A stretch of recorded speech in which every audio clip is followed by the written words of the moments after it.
এমন একটা ফুরফুরে সন্ধ্যায় সমুদ্র পাড়ে বসে গরম গরম মাছ ভাজা। ও, ভাবলেই ব্যাপারটা জমে যায় না? কি নেই এখানে! টুনা, ভোলা ভেটকি, পমফ্রেট, ক্র্যাব, চিংড়ি, এমনকি অক্টোপাসেরও দেখা মিলেছে। যদিও বর খাচ্ছে মাছ ভাজা, আমি মাছ অতটা পছন্দ করি না। হাই, আমি পৃথা। ছট পুজোর উইকেন্ডে বরের একটা দিন এক্সট্রা ছুটি থাকায় দুইজন মিলে বেরিয়ে পড়েছিলাম এক লম্বা ড্রাইভে। থামলাম মন্দারমণির সমুদ্র তটে। আমি এমন বাঙালি যে মাছ পছন্দ করি না, তাই আর কি। অগত্যাই এই লঙ্কা ভাজা, আর ও খেয়েছে আমোদি মাছ। চলো বাজারটা ঘুরে দেখা যাক। আমরা ভিড় এড়াতে দীঘাকে অ্যাভয়েড করি, আর তাজপুর সন্ধ্যাবেলায় একদম নিঝুম। মন্দারমণির কিন্তু একটা আলাদা ভাইবস আছে, সব কিছু একদম কালারফুল। আর এই দেখো বলগুলো, আমার যে এত ভালো লাগছিল। সব দোকানই কেমন রঙিন রঙিন। ভিড় আছে, কিন্তু সেটা মোটেও ইরিটেটিং নয়। আমরা বাজারটাও কিন্তু বেশ এনজয় করলাম। তারপর সমুদ্রের সাথে নীরব আলাপ জমালাম দুজনে। বোঝার চেষ্টা করলাম আমার বরের সমুদ্র কেন এত পছন্দের। আর ফেরার সময়ে সমুদ্রের পাড়ে এই মন্দিরটা দেখলাম। এখানে মা মনসা আছেন, কালী আছেন, ব্রহ্মা বিষ্ণু মহেশ্বরও আছেন। আর ফিরতি পথে বরের কাছে আবদার এই অরুণ আইসক্রিমের। আইসক্রিম খেতে খেতে হেলতে দুলতে এবার হোটেল যাওয়া যাক।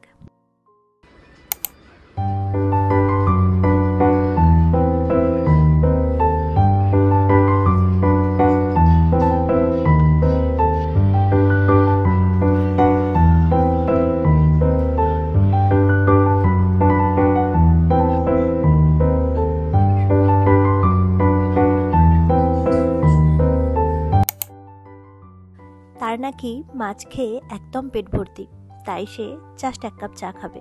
ডিনারে চা! বাঙালির চা খাওয়ার আবার সময় আছে নাকি? Every time is tea time. আর আমি ও বেলার চিকেন ভাতে ফুরিয়ে গেছি, তাই এই বেলা dim bhat is enough for me. Hi, good morning. আজ মন্দারমণিতে আমাদের ডে 2। অ্যাকচুয়ালি কী হয়েছে না, we missed the sunrise and এটা ফার্স্ট টাইম হলো। এর আগে যতবার সমুদ্রে এসেছি কখনোই সানরাইজ মিস করিনি, যত শীতকালেই আসি যত গ্রীষ্মকালেই আসি। কিন্তু এই ফার্স্ট টাইম ঘুম থেকে উঠতেই পারলাম না আমি। তো ঠিক আছে, মনটা একটু খারাপ হয়ে গেল সকাল সকাল, মানে সারা দিন আছে। চলো এখন 7টার মতো বাজে, এগোনো যাক। কত দূর সমুদ্র এলো, কারণ এখন জোয়ার আসছে, দেখা যাক। চলো।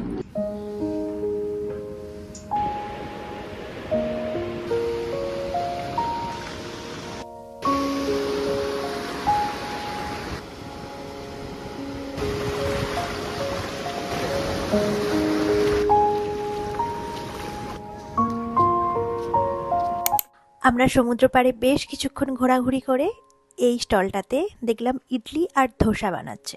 না, এখানে তুমি অথেন্টিসিটি খুঁজে পাবে না, কিন্তু গরম গরম এরকম একটা হেলদি ব্রেকফাস্ট, স্পেশালি ইডলি, যেটা আমার বেশ পছন্দ হলো। আর সৌরভ নিয়েছিল ধোসা। তারপর ডাবের জল দিয়ে পেটকে ঠান্ডা করলাম আর কি।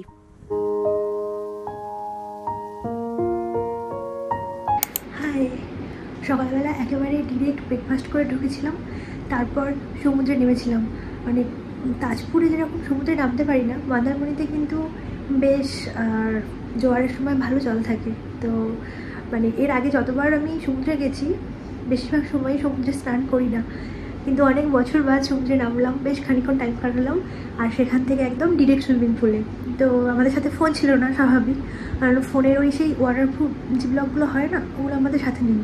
তো ওগুলোর কোনো ভিডিও সেই কারণে ফটো ভিডিও কিছুই নিতে পারিনি। বাট অনেকটা টাইম আমরা খুব এনজয় করলাম। এখন 11:30 মতো বাজে। তো এসে ফ্রেশ হয়ে নিয়েছি, এরপর আবার বিচের ধারে হাঁটতে বেরোচ্ছি। বাইরে প্রচণ্ড রোদ গরম, কিন্তু কী আছে, ছুটি কাটাতেই এসেছি।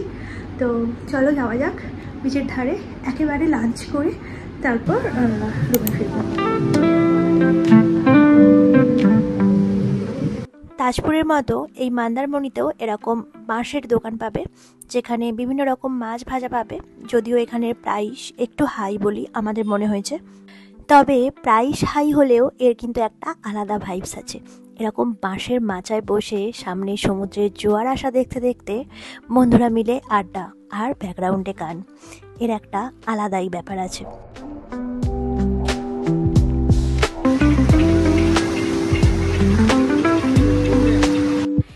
এখানে এই বিচ সাইডেই একটা রেস্টুরেন্টে দুজনে লাঞ্চ করতে চলে এসেছি। সৌরভ এখানে অফকোর্স অর্ডার করেছে বাঙালির মাছ ভাত, ও অর্ডার করেছে পমফ্রেট। আমি যেহেতু মাছ খুব একটা পছন্দ করি না, নিয়েছি চিকেন কষা। চিকেন কষা সাথে স্যালাড, পাঁপড়, ঝুরি ঝুরি আলু ভাজা দিয়ে জমিয়ে দুপুরের খাওয়া দাওয়াটা সারলাম।